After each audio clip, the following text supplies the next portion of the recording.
Ambedkarite politics या independent अस्तित्व की पॉलिटिक्स, आइडियोलॉजिकल पॉलिटिक्स, समाज परिवर्तन बदलाव की राजनीति, ये लगभग पिछड़ती हुई नजर आती है।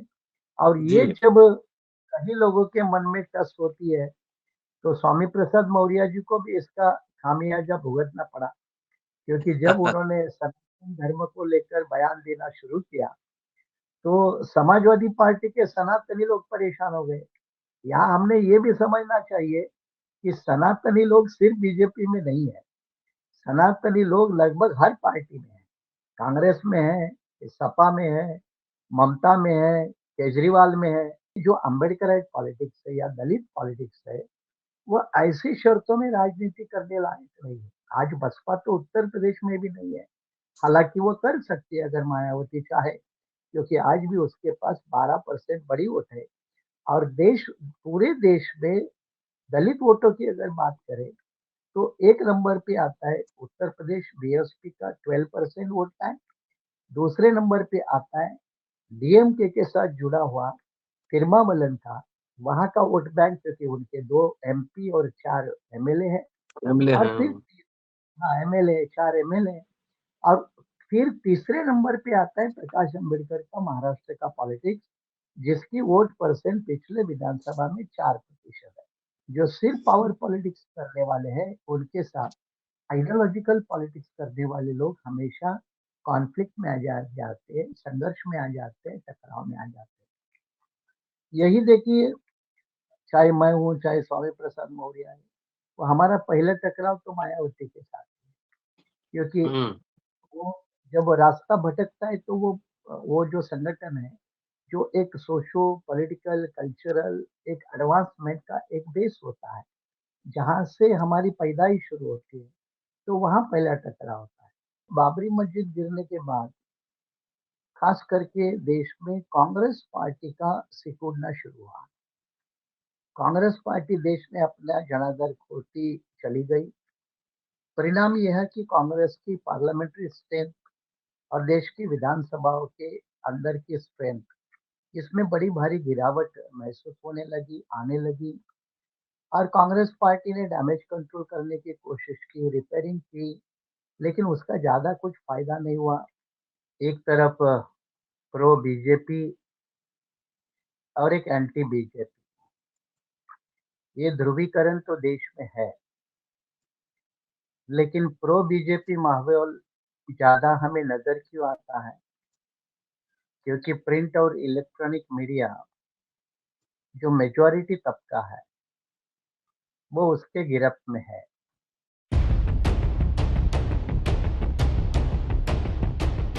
स्वामी प्रसाद मौर्य किसी जमाने में बीएसपी के कद्दावर नेता, बाद में बीजेपी में गए, बीजेपी से नाराजगी, फिर सपा में गए और सपा छोड़कर अब अपना एक नया दल बनाया, राष्ट्रीय शोषित समाज पार्टी। दिल्ली के ताल कटोरा स्टेडियम में उन्होंने एक बड़ी सभा की और लंबा व्याख्यान भी दिया, जिसमें उन्होंने कहा कि हमारा मकसद जो है ना, एनडीए बीजेपी लेड एनडीए को हराना, इंडिया गठबंधन को मजबूत करना है। उस कार्यक्रम में देश के कई जाने माने लोग, कई पार्टी के कार्यकर्ता और नेता शरीक हुए। उनमें से एडवोकेट सुरेश माने साहब भी हैं। लगातार अम्बेडकर नामा पर आप सुन रहे हैं, उनकी एक अपनी पार्टी है जिसके राष्ट्रीय अध्यक्ष हैं, बहुजन रिपब्लिकन सोशलिस्ट पार्टी। और 15 मार्च को, यानी कि कांशीराम जी के जन्मदिन पर, जयंती पर, महाराष्ट्र में एक बड़ी चुनावी सभा करने जा रहे हैं, जिसमें स्वामी प्रसाद मौर्य भी होंगे, सुरेश माने साहब भी होंगे और कई जाने माने एक्टिविस्ट और लीडर्स। क्या है इस चुनावी सभा के मायने? जहां तक सूचना है कि महाराष्ट्र में सीटों का तालमेल लोकसभा के लिए हो चुका है, और हो चुका है जिसमें से कि जो उद्धव ठाकरे हैं उनको कहा जा रहा है 20, कांग्रेस 18, 10 एनसीपी, और उद्धव ठाकरे अपनी पार्टी में से 2 सीट बहुत महाअघाड़ी गठबंधन को देंगे। ये अभी उड़ती-उड़ती खबर है, स्पष्ट इसमें बात नहीं हुई। इसी बीच माने साहब एक बड़ी रैली नागपुर में करने जा रहे हैं। लोकसभा चुनाव में क्या होगा, और जितने दल हैं, छोटे-छोटे दल हैं जो आपस में मिल रहे हैं, बातचीत कर रहे हैं, क्या बनेगी रणनीति? कौन मारेगा बाजी? इसी पे चर्चा। दोस्तों, रतनलाल बोल रहा हूँ और आप देख रहे हैं अम्बेडकराना। हमारे साथ इस एपिसोड में स्वयं एडवोकेट डॉक्टर सुरेश माने साहब हैं, जो बहुजन रिपब्लिकन सोशलिस्ट पार्टी के अध्यक्ष हैं और इन्हीं के मार्गदर्शन में, निर्देशन में नागपुर में 15 मार्च को एक बड़ी सभा होने जा रही है। जरा माने साहब से समझते हैं कि कैसा होगा राजनीतिक माहौल। स्वागत है सर। जय भीम। जय भीम प्रोफेसर, और आपका शुक्रिया इस खास एपिसोड के लिए। सर। जैसा कि जैसा कि आपने कहा कि पूरे देश में दो तरह के माहौल है। एक तरफ प्रो बीजेपी और एक एंटी बीजेपी। ये ध्रुवीकरण तो देश में है, लेकिन प्रो बीजेपी माहौल ज्यादा हमें नजर क्यों आता है? क्योंकि प्रिंट और इलेक्ट्रॉनिक मीडिया जो मेजॉरिटी तबका है, वो उसके गिरफ्त में है। उसके मालिक बीजेपी के समर्थक है। उसके मुख्य संपादक, विचारक, लेखक ये उसके बीजेपी के समर्थक है, बीजेपी के विचारधारा के समर्थक है, बीजेपी के राजनीति के समर्थक है। इसके कारण प्रो बीजेपी जो वेव दिखती है, उसका एक अपना कारण है। उसी के साथ जो एंटी बीजेपी वेव है, वो नजर क्यों नहीं आती या कम नजर क्यों आती? उसका मतलब वही उसके साथ ही जुड़ा है कि देश का प्रिंट और इलेक्ट्रॉनिक मीडिया ज्यादा से ज्यादा एंटी बीजेपी वेव को, राजनीति को, विचारधारा को तवज्जो नहीं देता है। ये हम्म। आज तक का इतिहास रहा है और अभी भी वो बड़े पैमाने पे देखने को मिलता है। ऐसे हालत में हम छोटी मोटी इंडिपेंडेंट एग्जिस्टेंस की और विचारधारा की राजनीति करने वाले दल, उनका जैसे आपने जिक्र किया कि भारतीय राजनीति में जो बड़ी राजनीतिक दलों के बावजूद इस देश में आजादी से लेकर या आजादी के पूर्व से भी एक इंडिपेंडेंट पॉलिटिक्स खड़ी रही है। उसकी एक अपनी स्पेस है। जैसे मुस्लिम लीग की एक बड़ी स्पेस आजादी के पूर्व हुआ करती थी, जिसको पार्टीशन के बाद एक बड़ा धक्का लगा और वो लगभग खत्म हो गई। उसी के साथ एक सोशलिस्ट लोगों की अपनी स्पेस थी, कम्युनिस्ट लोगों की एक अपनी स्पेस थी, और इसके अलावा जो सामाजिक आंदोलन करके उसके आधार की जो राजनीति करते थे, उसकी भी एक अपनी अलग स्पेस थी। जैसे एक अम्बेडकराइट पॉलिटिक्स है, या साउथ में डीएमके पॉलिटिक्स है, या नॉर्थ ईस्टर्न में उसी रीजन के साथ जुड़ी हुई फिर नागा सोशलिस्ट वगैरह, इस तरह की पॉलिटिक्स हो। अब इन सभी को जब हम देखते हैं, तो वो जमाना था एंटी कांग्रेस पॉलिटिक्स का। उस वक्त बीजेपी कोई बड़ी पार्टी नहीं हुआ करती थी, जनसंघ उनका हुआ करता था। छोटा मोटा प्रतिनिधित्व उस पार्टी का रहता था संसद में और कुछ विधानसभा में। इसके अलावा उसका कोई ज्यादा प्रेजेंस नहीं था। इसलिए जो भी सोशलिस्ट पॉलिटिक्स रही, कम्युनिस्ट पॉलिटिक्स रही, या मैंने कहा कि जिनका सोशल ओरिएंटेड पॉलिटिक्स था, जैसे डीएमके, अम्बेडकर फोर्सेस का, उनकी भी पॉलिटिक्स का बेस आधार तो शुरुआती में एंटी कांग्रेस रहा। लेकिन समय के साथ क्या हुआ कि जो सोशल ओरिएंटेड पॉलिटिक्स करने वाले फोर्सेस थे, प्रवाह थे, जिनकी राजनीति थी, वो धीरे धीरे कमजोर होती गई, सिकुड़ती गई, और इसके कारण कुछ प्रदेशों तक सीमित रही। फिर बाबा साहब के बाद उनकी रिपब्लिकन पार्टी ऑफ इंडिया हो, जिसने 1957 में लगभग 9 मेंबर ऑफ पार्लियामेंट, 26 एमएलए पूरे देश में जीते थे। उसका लगभग 1964 में आते आते महाराष्ट्र में चाहे दादा साहब गायकवाड़ हो, फिर बीपी मौर्य नॉर्थ में हो, तो उनका लगभग सिकुड़ना हुआ। ये बिल्कुल समापन के रास्ते पर चले, और इसके बाद में एक नया दौर शुरू हुआ, जिसका नाम बहुजन आंदोलन के नाम से जाना गया। फिर बामसेब डियोस्पोर बीएसपी साहब श्री कांशीराम फेनोमेना, उस नाम से एक नई राजनीति हुई और उसने एक बड़ी लंबी स्पेस इस देश की राजनीति में ऑक्युपाई की। उत्तर भारत में उसका एक बड़ा बोलबाला भी रहा।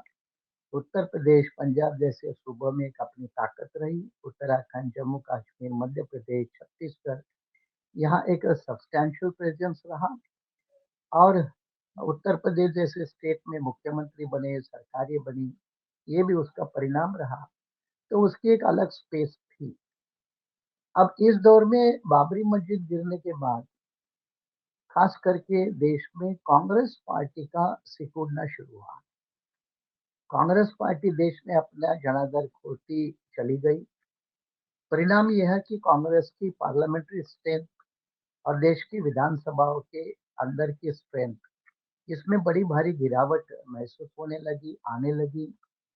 और कांग्रेस पार्टी ने डैमेज कंट्रोल करने की कोशिश की, रिपेयरिंग की, लेकिन उसका ज्यादा कुछ फायदा नहीं हुआ। फिर एक तरफ बाबरी मस्जिद का गिरना हो, दूसरी तरफ दिल्ली में सिखों के कांड जब इंदिरा गांधी की हत्या जी के बाद हुए, तो वो एक परिणाम रहा।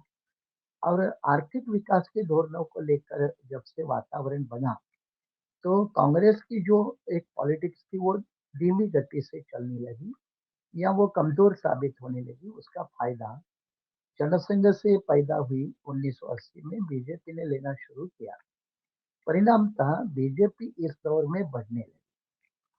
और बाबरी मस्जिद की शहादत के बाद बीजेपी का एक जो सोशल इन्वायरमेंट है वो देश में बड़े पैमाने पे डेवलप हुआ।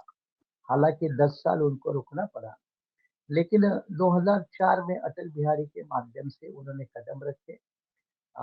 2004 के पहले 98 से 2004 तक, 2004 में इंडिया शाइनिंग में उनकी नैया डूब गई।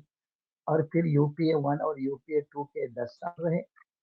लेकिन 2014 के बाद फिर बीजेपी का शाइनिंग, इंडिया शाइनिंग नहीं हुआ, लेकिन बीजेपी का शाइनिंग हुआ। और बीजेपी के शाइनिंग होने के कारण देश में बीजेपी की चारों तरफ से एक मजबूत पकड़ बनी, जिसका खामियाजा देश में इंडिपेंडेंट अस्तित्व रखने वाले सारे छोटे छोटे दलों को भुगतना पड़ा। उसमें ये एक हुआ। दूसरी बात, पावर पॉलिटिक्स के सामने विचारधारा की जो जंग है, आइडियोलॉजी की जो पॉलिटिक्स है, उसकी मर्यादा स्पष्ट हो जाती है। और मार्केट ओरिएंटेड पॉलिटिक्स उसके खिलाफ या विरुद्ध आइडियोलॉजिकल पॉलिटिक्स, इसमें आइडियोलॉजिकल पॉलिटिक्स बैकस्ट्रीट पे चली जाती है और मार्केट पॉलिटिक्स जो कि बीजेपी की है वो फ्रंट सीट पे आती है। लेकिन इसका मतलब ये भी नहीं कि मार्केट पॉलिटिक्स की कोई आइडियोलॉजी नहीं होती। मार्केट पॉलिटिक्स की भी अपनी आइडियोलॉजी होती है, लेकिन उसका सहारा मार्केट पॉलिटिक्स होता है। और दूसरी तरफ जो आइडियोलॉजिकल पॉलिटिक्स करते हैं, उनका मार्केट पॉलिटिक्स से सहारा नहीं होता, रास्ता नहीं होता। और इसलिए मार्केट पॉलिटिक्स के सामने आइडियोलॉजिकल पॉलिटिक्स ये अपनी स्पेस खोती चली गई। परिणाम था छोटे छोटे दल, समाजवादी, कम्युनिस्ट, अम्बेडकराइट फोर्सेस, ये डीएमके को छोड़ दे, डीएमके अपने एक स्टेट तक सीमित है, लेकिन बाकी सारे फोर्सेस जो अपना एक सब्सटैंशियल प्रेजेंस रखते थे, चाहे वो कांशीराम साहब के बहाने या उनके आंदोलन के जरिए क्यों न हो, तो अपनी स्पेस धीरे धीरे खोने लगे। और आज लगभग अस्तित्व का खतरा नजर आता है। सवाल ये नहीं कि हम कितने ताकतवर हैं, सवाल अब ये पैदा होने लगा है कि हमारा अस्तित्व कितना है, हमारा अस्तित्व क्या है। और ये जब अस्तित्व की ही बात मैं कर रहा हूँ, तो कांशीराम साहब के स्कूल से या उनके सोशो पॉलिटिकल मूवमेंट से हमारे जैसे जो लोग निकले, स्वामी प्रसाद मौर्य जी जैसे लोग निकले, मैं इनके बारे में आपको एक स्पष्ट रूप से और आपके माध्यम से सारे दर्शकों को स्पष्ट रूप से कहना चाहता हूँ कि जो really genuine socio political movement की पैदाइश है, वो किसी दूसरे नॉन पॉलिटिकल, दूसरे किसी पॉलिटिकल पार्टी में वो ज्यादा दिन टिक नहीं सकते। ये असलियत है, चाहे वो कांग्रेस हो चाहे बीजेपी हो, क्योंकि वहाँ आइडियोलॉजिकल क्लैश होता है, वहाँ विचारों का संघर्ष होता है, वहाँ विचारों का टकराव होता है। और जब विचारों का टकराव होता है तो मार्केट पॉलिटिक्स या सिर्फ पावर पॉलिटिक्स, जो सिर्फ पावर पॉलिटिक्स करने वाले हैं उनके साथ आइडियोलॉजिकल पॉलिटिक्स करने वाले लोग हमेशा कॉन्फ्लिक्ट में जाते हैं, संघर्ष में आ जाते हैं, टकराव में आ जाते हैं। यही देखिए, चाहे मैं हूँ चाहे स्वामी प्रसाद मौर्य है, वो हमारा पहला टकराव तो मायावती के साथ है। क्योंकि हम्म। वो जब रास्ता भटकता है तो वो जो संगठन है, जो एक सोशो पॉलिटिकल कल्चरल एक एडवांसमेंट का एक बेस होता है, जहाँ से हमारी पैदाइश शुरू होती है, तो वहाँ पहला टकराव होता है। फिर जो भी लोग देखिए, चाहे स्वामी प्रसाद मौर्य जी हो या दूसरे हमारे मध्य प्रदेश के फूल सिंह बरैया थे या कोई पंजाब के भी साथी थे, इन लोगों ने फिर स्टेटस को इस पॉलिटिकल पार्टी का दामन थाया था। हम्म। स्टेटस को इस मतलब जिनको सिर्फ पावर पॉलिटिक्स में इंटरेस्ट होता है, उनको सोशो इकोनॉमिक चेंज की मूवमेंट, जो पिछड़े हैं, अति पिछड़े हैं, उनके मुक्ति का, उनके एम्पावरमेंट का जो मूवमेंट कांशीराम साहब ने शुरू किया, वो मूवमेंट के जो बंदे होते हैं वो कहीं दूसरे दलों में एडजस्ट नहीं हो सकते। ये परिणाम फूल सिंह बरैया के साथ भी नजर आ गया, पंजाब के साथियों के साथ भी नजर आया, और यही स्वामी प्रसाद मौर्य जी के भी साथ नजर आया। परिणाम था स्वामी प्रसाद मौर्य जी ने जहां भी हाथ पैर मारे, वो दल उनको छोड़ने पड़े, वो टिक नहीं पाए। क्योंकि वहाँ जिसका जमीर जिंदा है, सोशो पॉलिटिकल मूवमेंट का, जिसका जमीर दलित पिछड़े का, आदिवासियों का, गरीब का, वो जहाँ से पनपा है, वो जब तक जिंदा है तब तक आप एमपी एमएलए मिनिस्टर बन के भी किसी नॉन ऐसे पॉलिटिकल पार्टियों में दलों में आप खुश नहीं रह सकते, ज्यादा दिन हम्म। टिक नहीं सकते। क्योंकि आइडियोलॉजिकली आपको रोज घुट घुट के मरना होता है, और ये मरना वही आदमी पसंद करता है जिसका जमीर मना मरा हुआ है। इसलिए कांशीराम जी भी हमेशा कहते हैं कि मूवमेंट तो जिंदा लोग चलाते हैं, मुर्दे तो यहाँ वहाँ सारे लोग नजर आते हैं, तो मुर्दों से हम्म। मूवमेंट नहीं, मुर्दे लोग मूवमेंट नहीं चला करते, जिंदा लोग मूवमेंट है। और जिंदा मतलब आप शरीर से जिंदा है ये नहीं है, जिनका जमीर जिंदा है, जिनका जुनून जिंदा है, जी। जिनकी जो क्वेस्ट है, बेसिकली क्वेस्ट है, वो जिंदा है। ऐसे लोग ही सामाजिक राजकीय आंदोलन की परिभाषा, स्वाभिमान की परिभाषा समझ सकते हैं, और इसलिए ऐसे लोग ज्यादा इधर उधर टिक नहीं सकते। अब ऐसे हालत में देश और एक करवट लिया है।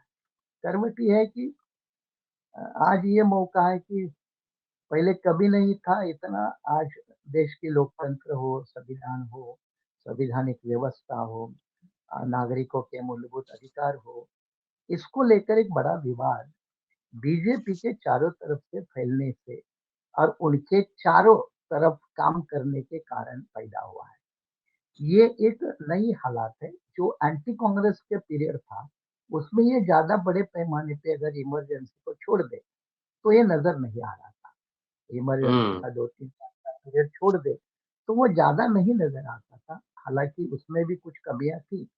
लेकिन रेशो के मुकाबले में आज जब देखते हैं तो देश एक चौराहे पर, देश के लोग और खास करके उसमें दबे कुचले शोषित समाज के लोग एक चौराहे पे खड़े नजर आते हैं कि what is to be done, क्या आगे होगा, क्या शिक्षा मिलेगी, क्या क्या रोजगार मिलेगा, क्या क्या मेडिसिन की सुविधा होगी, क्या क्या हमारे लिए कोई अवसर होंगे, क्या।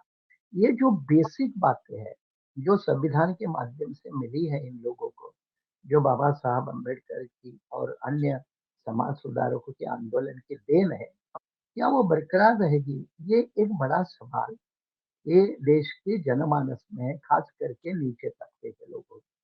अब ऐसी हालत में जब एंटी बीजेपी पॉलिटिक्स एक बहुत बड़े स्पेस के साथ होना चाहिए, वो नजर नहीं आती, वो नजर नहीं हम्म। आती।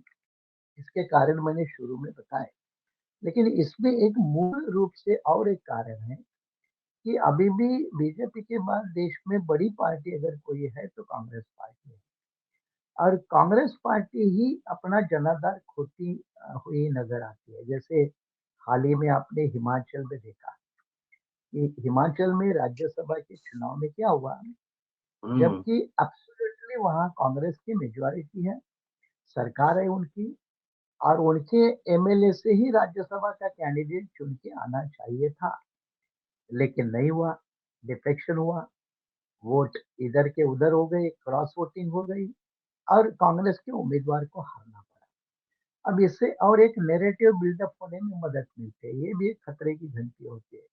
या उत्तर प्रदेश में भी जिस तरह से राज्यसभा के लिए वोटिंग हुआ था, उसको भी देखते हैं। तो ये सारी बातों को जब हम देखते हैं, तो एंटी बीजेपी के नाव के ऊपर सवार होना, ये पहला हक तो कांग्रेस का बनता है, फिर छोटे छोटे दलों का बनता है। अब ऐसी हालत में कांग्रेस क्या एक मजबूत कोएलिशन बनाए जा रही है, ये एक बड़ा सवाल है, और वो यहाँ कमियां नजर आती है। अब इसीलिए मैं मेरी या स्वामी प्रसाद मौर्य जी की या 15 मार्च की बात तो अंत करूंगा, क्योंकि ये प्रोग्राम ये बड़ा एजेंडा है कि जिस तरह से बंगाल में एंटी बीजेपी की वेव किसके साथ है, तो आज हम सभी मानते हैं कि ममता बनर्जी के साथ है। लेकिन वहाँ सीपीआई और कांग्रेस अपना जनाधार ढूंढने में लगी है, अपनी पार्टी चलाने में लगी है। अब वहाँ एक तरफ से वो थोड़ी मुश्किलें डालेगी। ये कई राज्यों की हालत है, राज्यवार स्थिति देखे तो उसका परिणाम वही आता है।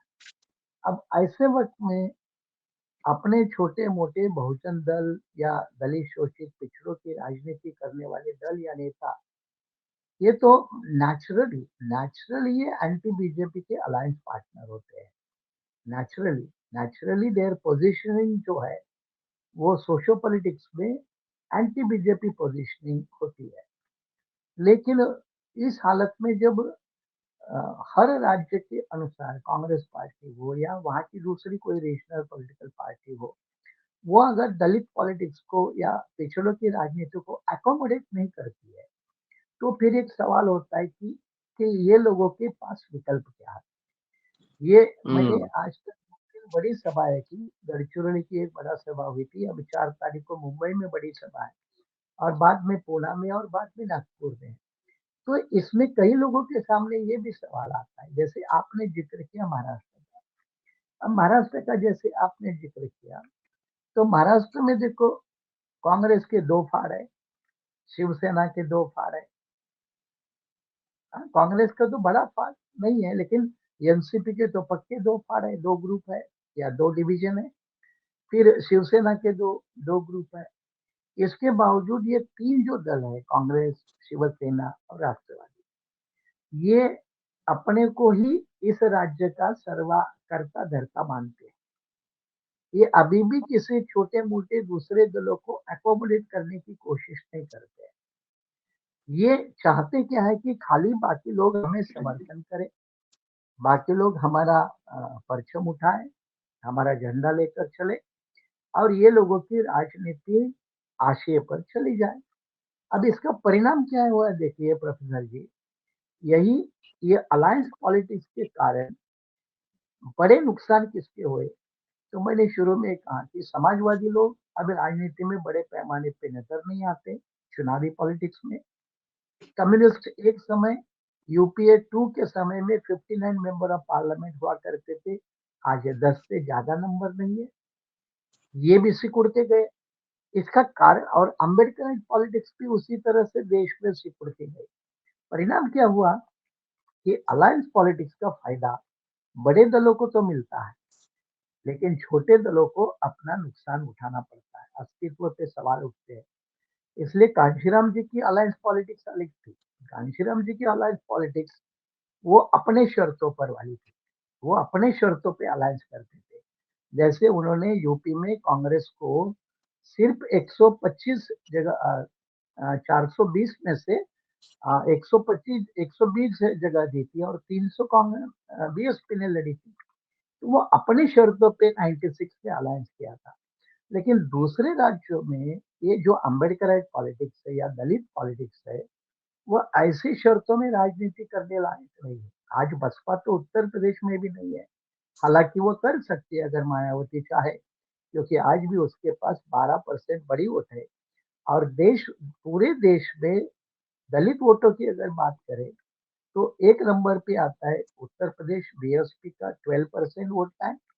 दूसरे नंबर पे आता है डीएमके के साथ जुड़ा हुआ तिरुमावलन का, वहां का वोट बैंक, क्योंकि उनके 2 एमपी और 4 एमएलए हैं।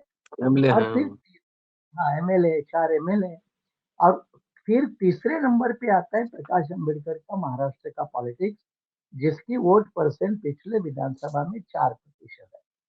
अब ये तीन अगर छोड़ दे तो बाकी तमाम सारे अम्बेडकराइट छोटे मोटे सारे दल, इनकी वोट परसेंटेज बहुत कम है।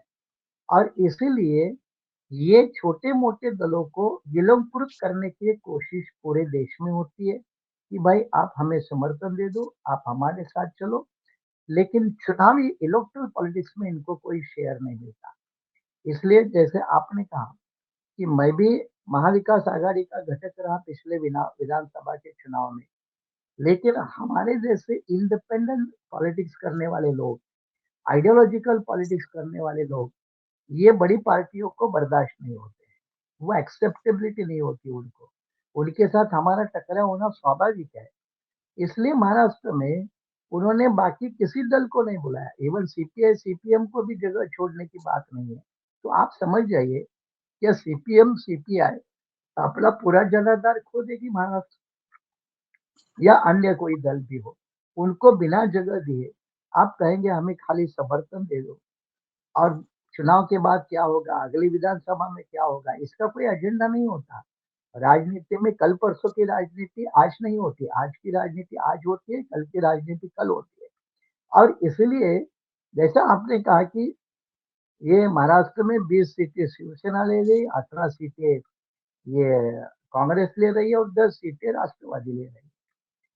अब 2 सीटों की सिर्फ ऑफर प्रकाश अंबेडकर को है। अब मुझे बताओ, क्या प्रकाश अंबेडकर भी ये सीटों को एक्सेप्ट करेंगे? मुझे पता नहीं। वो जो उन्होंने जो आज प्रेस कॉन्फ्रेंस ली महाराष्ट्र में, हम्म। मराठी में थी प्रेस कॉन्फ्रेंस, उससे उन्होंने कहा कि हम वैसे भी 6 सीटें अपने बलबूते पर जीतने लायक हैं, तो हमें 2 सीटों के बजाय फिर सारे सीटों पे लड़ना पड़ेगा। इस तरह का उनका बयान आया है। अब पता नहीं आखिरी फैसला, क्योंकि अभी भी महाराष्ट्र की फाइनल वोट सीटें जो सीट फाइनलाइजेशन प्रोसेस, ये बाद में दिल्ली में होती है, दिल्ली में उसके ऊपर मुहर लगती है, फिर उसमें कांग्रेस पार्टी शरीक होती है, बाकी दल होते हैं।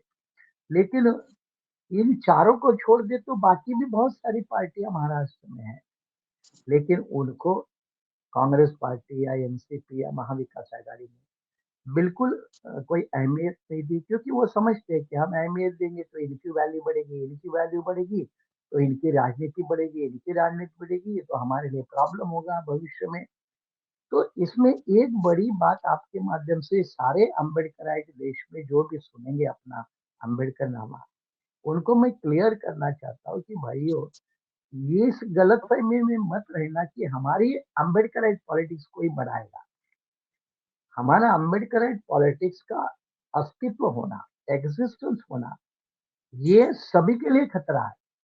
क्योंकि अम्बेडकराइट पॉलिटिक्स सिर्फ एक पॉलिटिक्स नहीं है, उसके पीछे एक गहरी आइडियोलॉजी है, समाज परिवर्तन की विचारधारा है, जाति के खिलाफ वाली विचारधारा है, कुछ लोगों की उच्चता जाति के आधार पर उसके खिलाफ की बगावत है वो।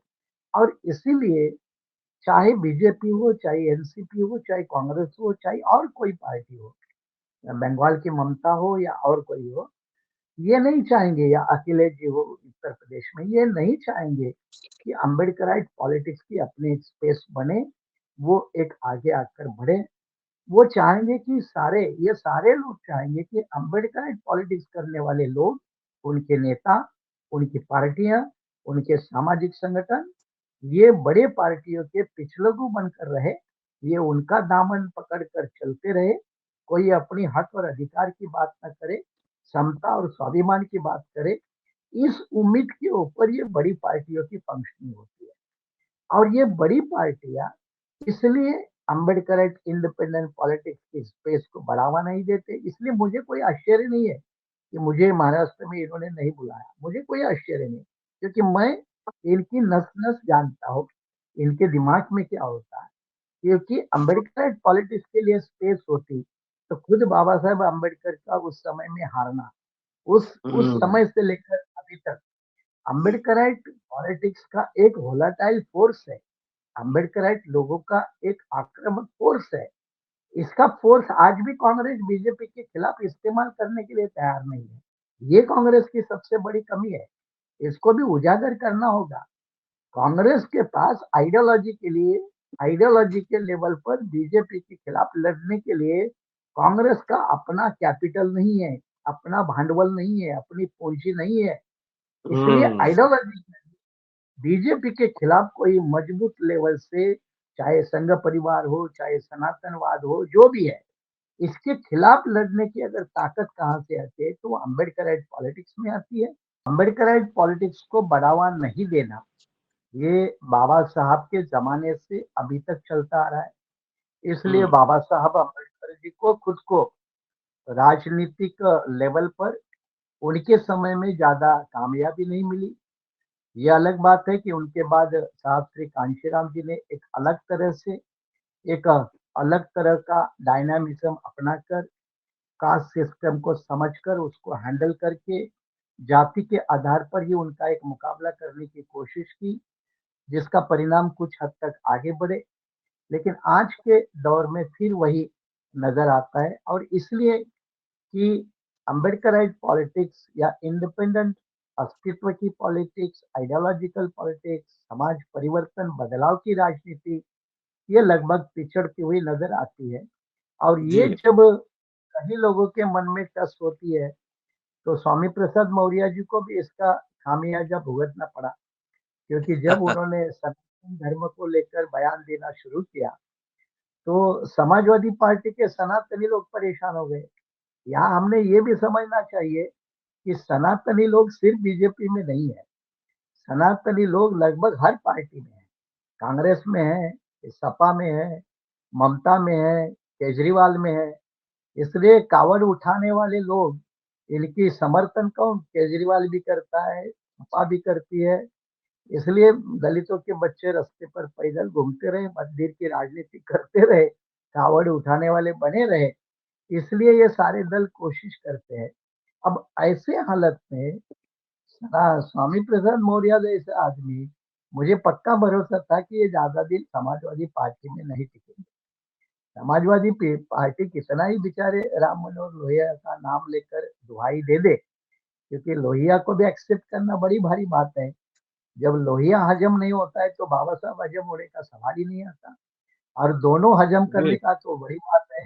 तो इसलिए मुझे मालूम था कि सनातन के मुद्दे पर स्वामी प्रसाद मौर्य या जो बिहार का एक मिनिस्टर रहा, जो शिक्षा के मामले में उनके जो बीच में बयान आए, चंद्रशेखर। ऐसे, हाँ, चंद्रशेखर। तो ऐसे या तमिलनाडु का एक मिनिस्टर है जिसने सरकारी कार्यक्रम में ब्राह्मण को भगाया क्योंकि वो पूजा करने को आया था, वो भी शायद अभी मिनिस्ट्री में नहीं है। तो ऐसे लोग जो है, उनका टकराव होना ही है, क्योंकि उनकी आइडियोलॉजिकल ओरिएंटेड एक जी, पॉलिटिक्स होती है। और उसमें मैं भी खुद होने के नहीं तो हम भी मार्केट पॉलिटिक्स करते तो फिर रामदास आठवले को कहीं पीछे छोड़ के आगे निकल जाते ना।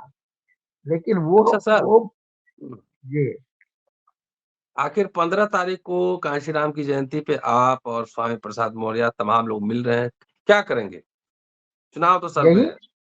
यही तो मैं कह रहा हूँ कि वैसे 15 मार्च की बीआरएसपी की रैली नागपुर में हर साल हम करते हैं। ये कोई पहली हुँ, बार नहीं कर रहा, हर साल करते हैं।